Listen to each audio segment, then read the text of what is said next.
DKT state PCS.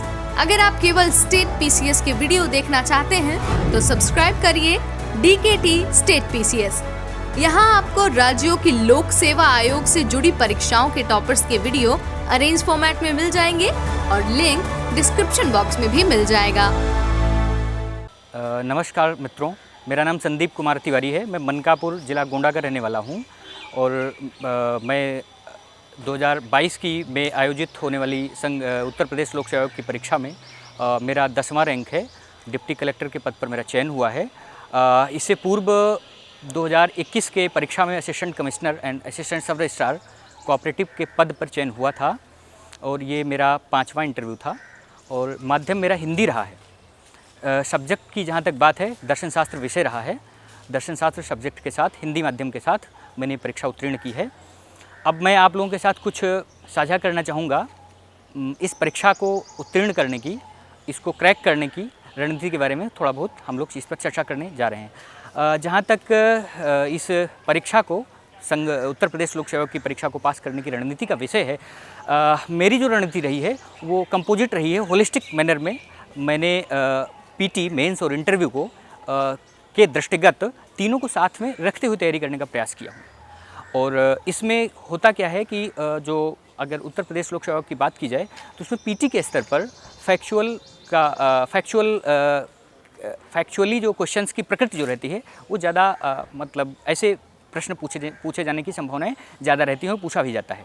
तो इसके दृष्टिगत जो कि संघ लोक सेवा आयोग से थोड़ा सा अलग जो करता है, तो इसके दृष्टिगत मैंने ध्यान रखने का प्रयास किया। उसके बाद मेंस के स्तर पर जो आंसर राइटिंग का विशेष भूमिका रहती है और उसको ध्यान में रखते हुए मैंने इसकी जो है मेंस का जो अभ्यास किया है वो बृहद स्तर पर पिछले, जैसा कि मैं 5 मेंस, टोटल 6 मेंस लिखा हूँ, ये 5वां इंटरव्यू था तो जिसमें मेरा सिलेक्शन हुआ है।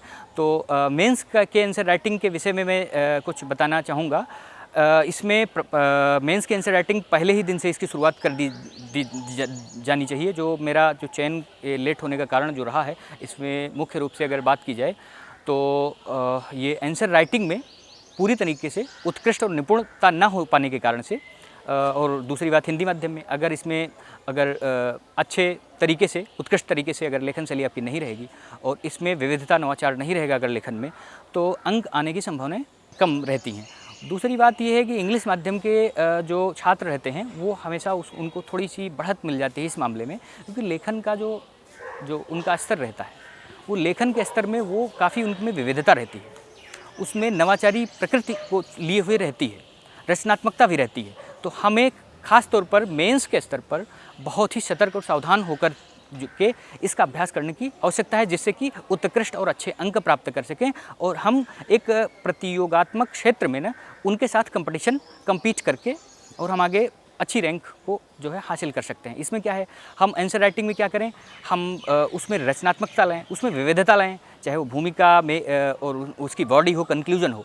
तो उसमें जैसे 20 प्रश्न अगर सामान्य अध्ययन की बात की जाए तो उन 20 प्रश्न में की प्रकृति जो होनी चाहिए वो एक सपाट सीधी एक तरीके की नहीं होनी चाहिए। प्रश्न की प्रकृति के अनुरूप भिन्न भिन्न उसके आयाम को लेते हुए उसके उत्तर देने की प्रकृति होनी चाहिए, तभी उसमें अंक आएंगे। दूसरी चीज़, गुणवत्ता संवर्धन का भरपूर ख्याल रखा जाना चाहिए। तथ्यात्मकता का एक संतुलित मात्रा में उसका क्या होना चाहिए, उसका प्रयोग होना चाहिए। उसमें डायग्राम, रेखा चित्र वगैरह इसका यथोचित ढंग से उसमें क्या समावेश होना आवश्यक है, तभी वो जाकर के अच्छे मार्क्स उसमें मिलने की संभावना बनती है।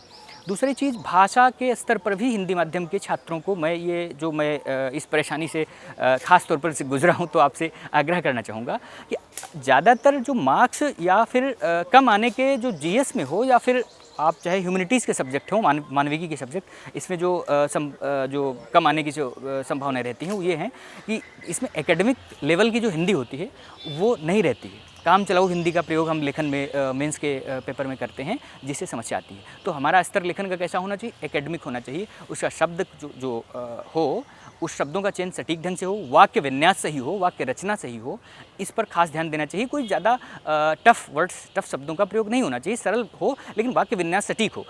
और दूसरी बात यहाँ पर यह है, लेखन में मैं बात करूँगा, इसको विस्तारपूर्वक मेरे इस पर फोकस करने का मेन रीज़न यही है कि पीटी के स्तर पर आप वैकल्प वो एमसीक्यूज टाइप के जो क्वेश्चन रहते हैं उसमें थोड़ी सी सतर्कता आपकी रहेगी। तो वहाँ पर पीटी में अमूमन अगर बात करें तो 85 से 95 के बीच में 150 का प्रश्न पत्र प्रथम जो रहता है वो 150 प्रश्न में से 85 से 95 अगर के बीच में आप प्रश्न आपका सही रहता है तो आप पीटी क्लियर कर ले जाते हैं और उसका मार्क्स, पीटी के मार्क्स जुड़ते नहीं हैं। सारा दारोमदार क्या रहता है, मेंस की परीक्षा में रहता है। तो मेंस में अधिक से अधिक अंक कैसे प्राप्त किए जाएं और जिससे कि अच्छी रैंक हासिल हो, ये मुख्य मुद्दा रहता है। तो सारा हमें जोर जो है जितना पीटी पर, उससे कहीं कम जो है मेंस में नहीं होना चाहिए। तो इसीलिए मैं इस पर फोकस करना चाह रहा हूँ। तो मेंस में क्या होना चाहिए कि उसमें डायग्राम, रेखाचित्र इत्यादि जो मैंने पूर्वोत में जो उल्लेख जिसका किया है, इसके साथ साथ रचनात्मकता, और उसके दूसरा जो मुख्य बिंदु है वो ये है कि उसमें तकनीकी शब्दावलियों का सटीक प्रयोग होना चाहिए।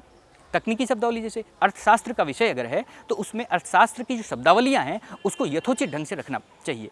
अगर वो राज्य व्यवस्था की शब्दावली है तो उसको भी, तो इन शब्दावलियों का समुचित ढंग से और सही सटीक जगह पर उसका प्रयोग आना चाहिए। उसमें करंट जो अद्यतन जो करंट अफेयर्स रहते हैं उनका भी एग्जाम्पल्स, उदाहरण का सटीक जो है समावेशन होना चाहिए, यथोचित समावेशन होना चाहिए। वो भी अंक आपके बढ़ाने में भरपूर मदद करते हैं। तो ये सारे चीज़ें यथोचित ढंग से ये गुणवत्ता संवर्धन के अंतर्गत आते हैं। दूसरी चीज़, आप जैसे रिपोर्ट वगैरह, ये तो सभी लोगों को पता है कि विभिन्न अंतर्राष्ट्रीय, राष्ट्रीय स्तर की रिपोर्टों का जो है उसमें समावेश होना चाहिए। ठीक है, अच्छे पुस्तकों का, लेखकों का संदर्भ जीएस में अगर रख देंगे तो अच्छे मार्क्स आएंगे। अच्छा, बिंदुवार, अच्छा लेखन शैली में आप दो ही शैलियाँ होती हैं, तो पैराग्राफ फॉर्मेट में लिखें या बिंदुवार लिखें, बुलेट फॉर्मेट में लिखें, जो आप जिसमें आप सिद्धस्थ हैं उसको प्रयोग कर सकते हैं। लेकिन ज़्यादातर आप अगर बुलेट फॉर्मेट में लिखेंगे तो ठीक अंक आएंगे, अधिक पॉइंट कवर हो जाएंगे, ज़्यादा हो जाएंगे। सकारात्मक नकारात्मक बिंदु का समालोचनात्मक जो है वो स्तर रखें तो ज़्यादा सटीकता रहेगी। वैसे आप देख लें कि पुछल्ले में क्या लिखा हुआ है, आलोचना लिखा हुआ है, समालोचना लिखा हुआ है, विश्लेषण लिखा हुआ है, इत्यादि चीज़ों को आप अगर ध्यान देंगे, उसके अनुरूप उत्तर देने का प्रयास करेंगे और विषय से हट करके, प्रश्न से हट करके जो पूछा गया है उससे अगर अलग लिखने का प्रयास करेंगे तो समस्या खड़ी हो जाएगी। यानी कि पूरी तरीके से प्रश्न से के डिमांड या मांग से ना भटकते हुए प्रश्न के अनुरूप अगर उत्तर देने का प्रयास करेंगे तो आपको अच्छे अंक आने की संभावनाएं बढ़ जाएंगी। ये तो पूरी तरीके से आंसर राइटिंग की बात है। इसमें आप जितना ज़्यादा अभ्यास करेंगे वो आपको क्या कहते हैं, इसमें प्रवीणता आपकी उत्कृष्ट, प्रवीणता और निपुणता आपकी बढ़ जाएगी और आप अच्छे नंबर, वो क्या कहते हैं, अच्छे मार्क्स लाएंगे इसमें। जहाँ तक की वैकल्पिक विषय की बात है तो अब 2023 से जो उत्तर प्रदेश लोक सेवा आयोग जो आयोजित करने जा रहा है परीक्षा 14 मई को, इसमें वैकल्पिक विषय को हटा दिया गया है। इसके स्थान पर दो अन्य प्रश्न पत्र जो कि सामान्य अध्ययन प्रथम और द्वितीय रखा गया है। तो अब लगभग जीएस 5th और 6th कहा जा रहा है, जो कि इसमें अब वैकल्पिक विषय की बाध्यताएं जो है समाप्त हो गई। तो अब ह्यूमैनिटीज़, मानविकी के सब्जेक्ट और गैर मानविकी सब्जेक्ट के बीच में से जो भेदभाव का जो चर्चाएँ चल रही थी, वैसी बात तो अब रही नहीं। तो हम अभ्यर्थियों को क्योंकि ये पहली बार ये दोनों सब्जेक्ट जोड़े गए हैं सामान्य अध्ययन के तौर पर, तो मैं ये सलाह देना चाहूँगा कि आप जो 2 सब्जेक्ट सामान्य अध्ययन के उत्तर प्रदेश स्पेसिफिक जो जोड़े गए हैं, इनका खूब सावधानीपूर्वक और अच्छे ढंग से जो 42-44 टॉपिक जोड़े गए हैं, टॉपिक वाइज ध्यान करके इसको सिलेबस के अकॉर्डिंग तैयार करने का प्रयास करेंगे। अच्छा, इन सब चीज़ों को की चर्चा करते समय हमने पुस्तकों की चर्चा नहीं की, न्यूज़पेपर रिसोर्सेज और अन्य चीज़ों की चर्चा नहीं की। इसका उद्देश्य ये था कि लास्ट में इसकी चर्चा कर लीजिए। कोचिंग संस्थान की कितनी महत्वपूर्ण भूमिका है, ये इसकी भी चर्चा इसमें करना चाहता हूँ। कोचिंग संस्थान के जहाँ तक विषय है इसको कि कोचिंग संस्थान से जुड़ा जाए या न जुड़ा जाए, ये आपकी व्यक्तिगत जो है राय या मांग या आवश्यकता हो सकती है। अगर आप इतने परिपक्व बौद्धिक रूप से तैयार हैं कि नहीं, मुझे कोचिंग की आवश्यकता नहीं, मेरी समझ, बेसिक समझ है कि मैं आयोग की आवश्यकता को समझ रहा हूँ, ख़ासतौर पर मैं हिंदी माध्यम के छात्रों के लिए कह रहा हूँ, तो आप बिल्कुल कोचिंग का मार्गदर्शन करना उनका काम होता है। तो वो मार्गदर्शन अगर वो समझते हैं अपने इस लायक कि मुझे ज़रूरत आवश्यकता नहीं, तो स्वाध्याय के माध्यम से इसकी तैयारी को सफल रूप से संपादित कर सकते हैं। इसके लिए ज़रूरी ये चीज़ है कि आप जो तैयारी पूरा कंप्लीट सिलेबस, पीटी, मेंस और इंटरव्यू, ये होलिस्टिक मैनर में को ध्यान में रखते हुए दृष्टिगत क्या करेंगे, इसकी एक रणनीति बनाएंगे। उस रणनीति के अनुरूप आप सब्जेक्ट को, हर सब्जेक्ट को जितना वेटेज है उसके अनुरूप पढ़ने का प्रयास करेंगे।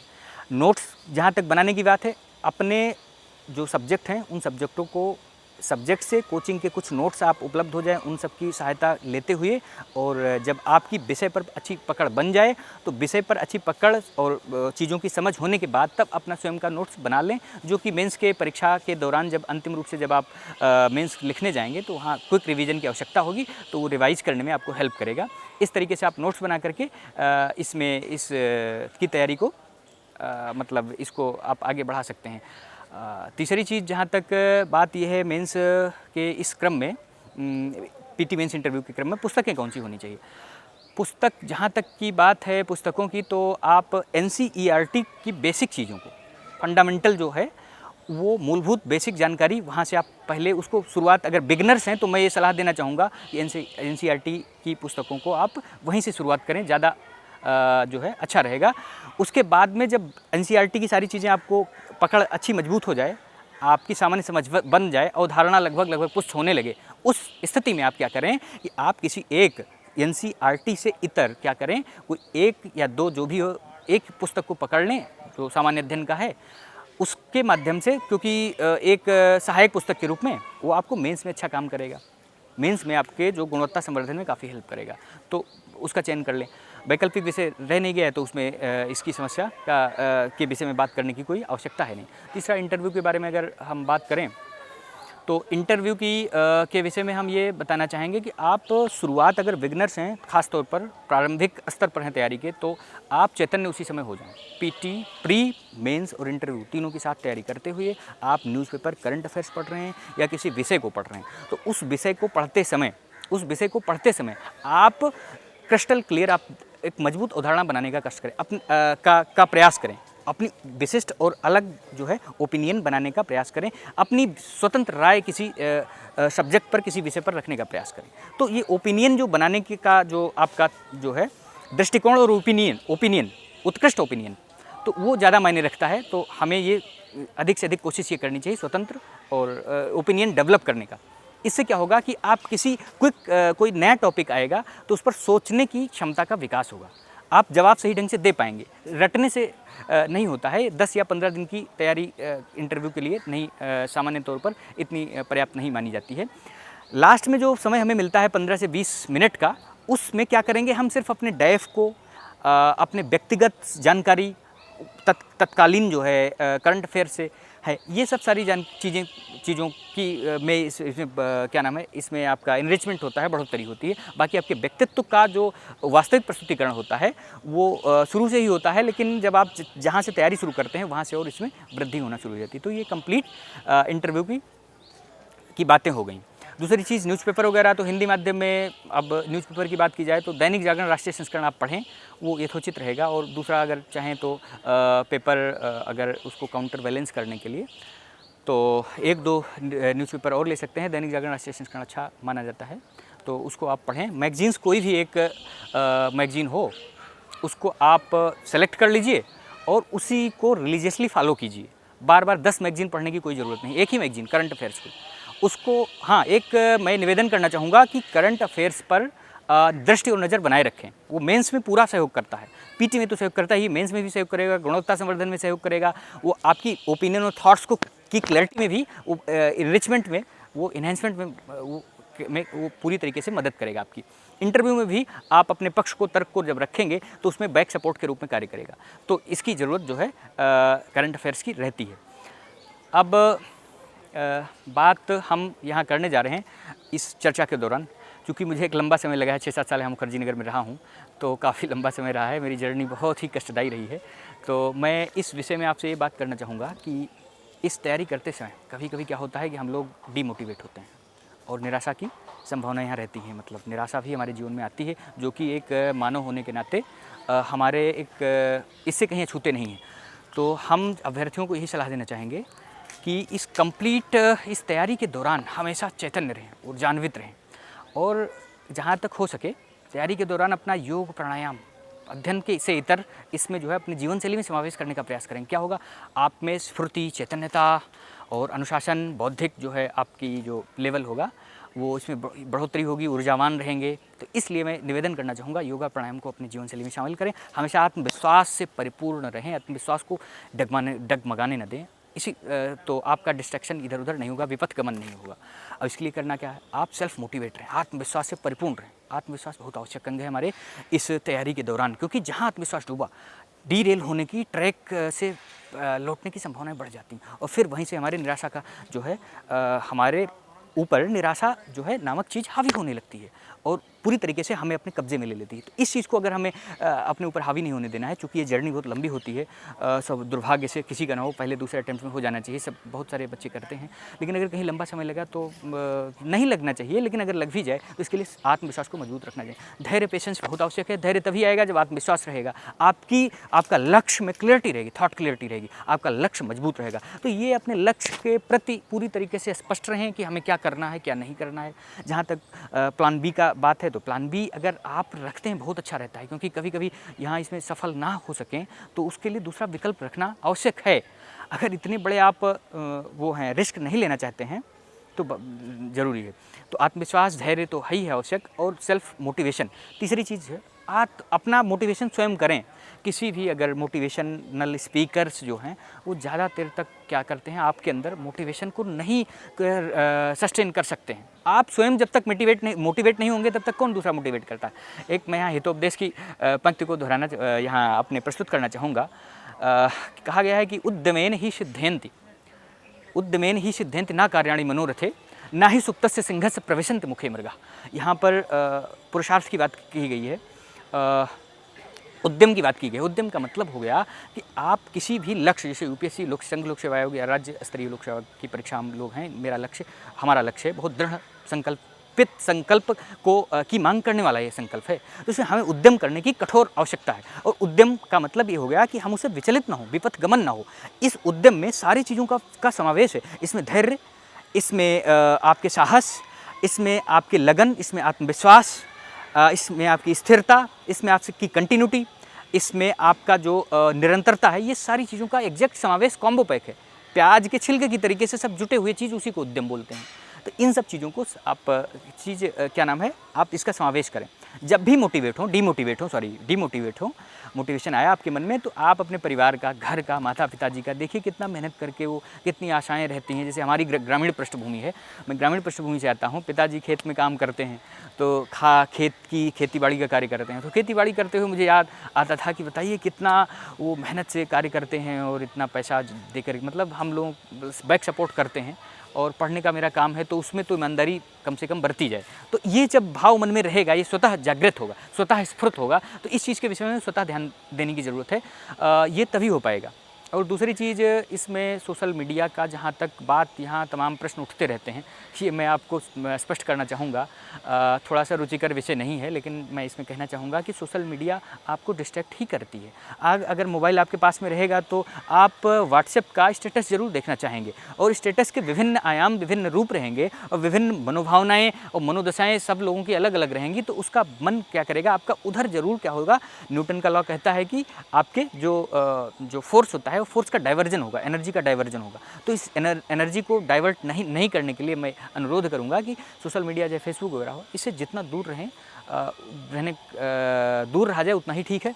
तीसरा, इस सब को जब इससे आप अलग रहेंगे तो अपने किताबों को, पुस्तकों को ही अपना क्या मित्र बनाएंगे। तो जब मित्रता इससे हो जाएगी तो आप क्या करेंगे, इसमें आपको आसानी होगी उस चीज़ों को। अब पढ़ाई का कितना घंटे का समय जहाँ तक बात है, तो ये विषय भी व्यक्तिनिष्ठ है, आत्मनिष्ठ नहीं है। आत्मनिष्ठ है, वस्तुनिष्ठ नहीं है, क्योंकि हर एक व्यक्ति की क्षमता के ऊपर निर्भर करता है कि वो कितने घंटे की पढ़ाई करे। ज़्यादातर ये चर्चा का विषय रहता है इतने घंटे उतने घंटे, ये विमर्श का विषय है और अलग अलग लोगों की भिन्न भिन्न राय है। मैं अपनी व्यक्तिगत स्तर पर, चूँकि मेरी इतनी बौद्धिक क्षमता नहीं है और IQ तो आइंस्टीन जैसा है नहीं, सामान्य पृष्ठभूमि और औसत दर्जे का विद्यार्थी था, यहाँ तक पहुँचा हूँ, तो सामान्य सी बात है। मुझे कहीं ज़्यादा अपनी क्षमता को परख होनी चाहिए कि मुझे कितनी आवश्यकता है। तो मुझे ज़रूरत पड़ेगी, मुझे हार्डवर्क करना पड़ेगा, तभी कुछ होने वाला है। तो हार्डवर्क के अकॉर्डिंग मैंने 14-15 घंटे पढ़ा, और 15 घंटे पढ़ने के बाद में 12-13-14 घंटे इतना तो हो ही जाता था। और जब PT मेंस का नज़दीक आता था तो उसमें मेरी घंटों की संख्या बढ़ जाती थी थोड़ा सा, क्योंकि मैं समझता था कि मुझे कितनी ज़रूरत है। तो अपनी आप ज़रूरत समझिए और उसके अकॉर्डिंग क्या करिए, अपना जो है घंटों की संख्या, घंटों की जो मात्रा तय कीजिए।